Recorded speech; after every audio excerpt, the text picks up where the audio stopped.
अजमेर शरीफ जो दरगाह है, जहाँ मुसलमान तो बहुत कम ही जाते होंगे, इवन मैं आज तक नहीं गई वहाँ पर।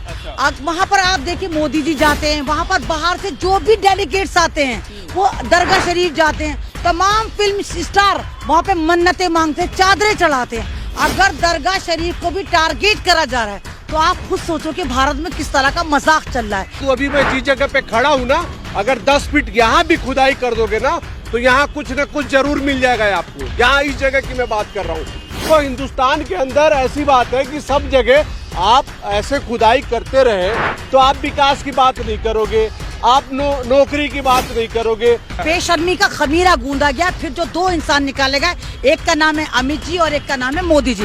बेशर्मी का खमीरा था, 1000 बेशरम मरे थे जिनकी मिट्टी को उठाकर एक आटा गूंदा गया था, फिर इन दोनों नमूनों को बनाया गया था जो भारत को बर्फ। आप खुद ही कह रहे हैं कि हाँ भाई अभी रिपोर्ट नहीं है, सर्वे नहीं है। सवाल ये उठता है, अगर जो ये स्ट्रीम चैनल हैं जो हमारे भारत का चौथा बड़ा स्तंभ है, जो जमहूरियत को कायम रखते हैं। लेकिन एक बड़ा मुद्दा आज जो है, नया मामला निकल कर आ गया। जो ओवैसी साहब है वो कह रहे प्रधानमंत्री आवास के नीचे मस्जिद है, ये कौन सी बात होगी? नहीं, ये तो सब एक मीम चल रहा है। मानते हैं ऐसे? नहीं, अरे ऐसे कुछ नहीं है, ये तो एक मीम बनना है, टिट फॉर टैट। आप करोगे हम भी आपको रिप्लाई में ऐसे कहेंगे, आप शिवलिंग ढूंढोगे हम मस्जिद ढूंढने चल पड़ेंगे। अब ये मजाक हो गया, यहाँ पर सीरियस मामला खत्म हो गया। अब यहाँ पर T20 चल रहा है कि तू छक्का मारेगा, मैं चौका मारूंगा, मैं अटका मारूंगा। तो ये कंपटीशन चल रहा है। हिंदूवादी नेता है और जो तथाकथित जो सेनाएं हैं, एक जो है महाराणा सेना है, वो कह रही है कि जो अजमेर शरीफ है उसके नीचे शिवालय है, तो सारी खुदाई होनी चाहिए ताकि दूध का दूध, पानी का पानी। तो जबरदस्त स्ट्रोक मारा है। अब आप बताइए, अगर अजमेर शरीफ जो दरगाह है, जहाँ मुसलमान तो बहुत कम ही जाते होंगे, इवन मैं आज तक नहीं गई वहाँ पर। वहाँ पर आप देखिए मोदी जी जाते हैं, वहाँ पर बाहर से जो भी डेलीगेट्स आते हैं वो दरगाह शरीफ जाते हैं। तमाम फिल्म स्टार वहाँ पे मन्नतें मांगते हैं, चादरें चढ़ाते हैं। अगर दरगाह शरीफ को भी टारगेट करा जा रहा है तो आप खुद सोचो कि भारत में किस तरह का मजाक चल रहा है। एक के बाद एक, यहाँ पर नहीं है चलो भाई इस तरफ चल भाई, यहाँ होगा, यहाँ पर भी नहीं है चलो भाई कुतुब मीनार पे चलते, शायद यहाँ पर निकल जाए। हिंदू जाग रहा है, यही कहा जा रहा है कि भाई हिंदू जाग गया है और वो जो पुरानी जो इतिहास है, जो गलत इतिहास पढ़ाया गया, उसको बदलने के लिए आए हैं। बीजेपी के नेता खुद कह रहे इतिहास बदलेंगे, शहरों के नाम बदलेंगे। जो मुस्लिम आक्रांता रहे हैं, उन्होंने जो जुल्म किया है, अब कहा जा रहा है उसका बदला लिया जाए। नहीं, इस वक्त हिंदू जाग नहीं रहा, इस वक्त ही तो हिंदू को सबसे ज्यादा बेवकूफ बनाया जा रहा है।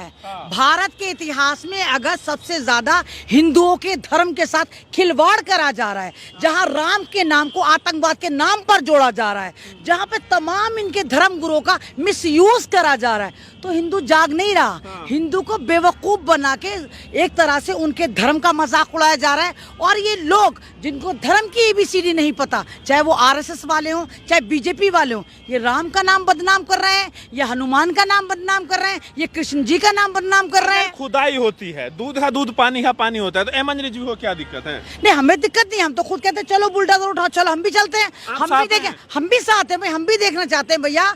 जहां पर आज तक भारत को कुछ नजर नहीं आया और बीजेपी की सरकार लगातार सत्ता में है। सन 2022 में नामालूम कौन सा दूत इनके ख्वाब में आता है जो कहता है यहाँ पर शिवलिंग, यहाँ पर ये, यहाँ पर ये।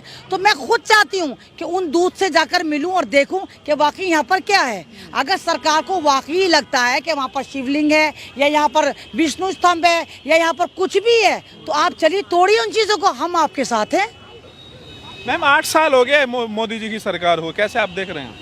भाई मोदी जी की सरकार जो है वो टाई फिश और फुस्सी बम साबित हुई। आप बताइए, कोई भी मुल्क की सरकार आती है, क्या वो मंदिर मस्जिद पे फैसले करती है? जब लोकतंत्र चलता है, लोकतंत्र में कहाँ कहा गया कि आप मंदिरों पे पॉलिटिक्स करिए, आप मस्जिदों पे पॉलिटिक्स करिए, आप इस्लाम पर पॉलिटिक्स करिए, आप दलितों पर करिए। वहाँ पर आप मुद्दों पे करेंगे, आप रोजगार की बात करेंगे, आप भारत को सक्षम बनाएंगे, आप भारत को एकजुट करेंगे। विश्व गुरु बना रहे हैं। हाँ, बनाया ना विश्व गुरु, बलात्कार में बनाया, इनसिक्योरिटी में बनाया, भारत का मजाक बनाने में बनाया, किसानों की हत्या में बनाया। 5 ट्रिलियन की इकोनॉमी बनने जा रही है। नहीं, वो जो ट्रिलियन की इकोनॉमी बनने जा रही है वो तमाम 2 गुजराती ठगों ने बेची और 2 गुजराती चोरों ने खरीदी। तो पूरी सत्ता ये 4 लोगों के हाथ में जो आ गई और पूरे भारत को कंगाल कर दिया। इस तरह नहीं होता। ये पूरे भारत जो है, यहाँ पर 140 करोड़ की जनता पाई जाती है और जनता का हक है कि वो रोजगार मांगे, वो बिजनेस मांगे, वो सिक्योरिटी मांगे, वो वाकई कहे कि भारत माता की जय होनी चाहिए। उसे मंदिर मस्जिद से कोई मतलब नहीं है। पेट जो होता है अन्न मांगता है, मंदिर मस्जिद नहीं मांगता। लेकिन मसला ये भी है, क्योंकि जिस तरह से बीजेपी और आरएसएस जिस तरह से काम कर रही है, क्या आपको लग रहा है आने वाले 2024 के चुनाव का एक खाका खींच दिया गया है कि आगे किस मुद्दों पर जो है चर्चा होगी, बातचीत बिल्कुल बिल्कुल खींच दिया गया है। आप देखिए 2 साल से सिर्फ इसी मुद्दों पे हो रही है कि यहाँ मॉब लिंचिंग कर दो, यहाँ ये कर दो, मुल्ला को गाली दे दो, पाकिस्तान के वीजा से फ्री में निकाल दो, जैसे पहले पाकिस्तान हो गया कि बराबर में टूरिस्ट प्लेस हो गया। तो खास एक कम्युनिटी को टारगेट करना, सवाल ये नहीं उठता अरुण, सवाल ये उठता है इन 75 सालों में दंगे हुए हैं, लेकिन इस सरकार द्वारा मुसलमानों का जेनोसाइड हो रहा है। ये दंगे क्या बड़ी बात नहीं, ये जेनोसाइड है, ये मैं नहीं कह रही, अमेरिकन रिपोर्ट खुद कह रही कि भारत में जेनोसाइड की तैयारी हो गई है, 9 स्टेप पूरे हो गए, पूरी तैयारी, और मीडिया ने इसमें अहम रोल अदा करा। आप ये बताइए, एक बीजेपी के सांसद है हरनाथ सिंह यादव, वो कह रहे हैं कि जो ओवैसी है ये दूसरे जिन्ना है, तो क्या ओवैसी को दूसरा जिन्ना बताना, क्या देश के जो अल्पसंख्यक है उनके खिलाफ जो है भड़काने की ये साजिश हो रही है? नहीं भाई देखिए, ओवैसी साहब से हमारा तो कुछ इसमें हमें कोई लेना देना नहीं है, एक पार्टी से है। अगर वो वाकई इस तरह बोलते हैं और उनको लगता है कि वो जिन्ना है तो उन पर कार्रवाई करी जाए, किसने रोका है? आप मानते हैं सर? नहीं, मैं नहीं मानती। अगर संविधान के थ्रू लोगों को लगता है, मीडिया को लगता है, भारत के बीजेपी नेताओं को लगता है, तो आप कार्रवाई क्यों नहीं करते? आप तो खुद ओवैसी साहब को बुला बुला के स्ट्रीम चैनल पे उनकी बातें सुनते हैं ना,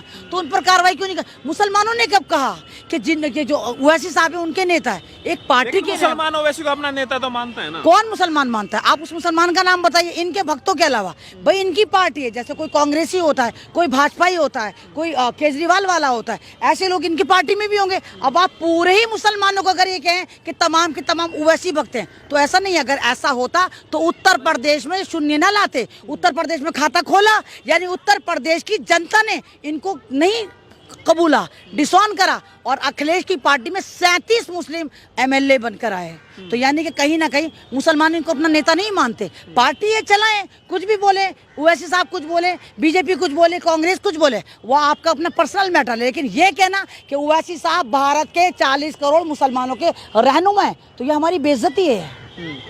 जी सर, आप बताइए, आप क्योंकि खुद सुप्रीम कोर्ट में आप प्रैक्टिस करते हैं, आप किस तरह से देख रहे हैं कानूनी दांव पेच क्या कहते हैं इस पूरे मसले को लेकर? और जैसे अब एक बड़ा दावा कर दिया गया दरगाह शरीफ में कि उसके नीचे भी मंदिर है, तो क्या ये सब पॉसिबल है कि हर जगह पर जाके जो खोद खोद के देखा जाए? क्या कानून इसकी इजाजत देता है? देखिए, ऐसा है कि पहले ही 1991 का वर्शिप एक्ट है, और उस वर्शिप एक्ट में जो है कानून इसकी इजाजत नहीं देता कि आप कहीं भी कुछ भी कह दो कि यहाँ पे जो है पहले शिवालय है या पहले यहाँ जो भी धर्म स्थल है, तो उससे इसका मतलब ये नहीं कि आप वहाँ पे जो है कोई भी वैसा सेना आए और आने के बाद जो है उस इशू को उठाए, और वो जो है ये बाकायदे देखिए कोर्ट और हमारा देश संविधान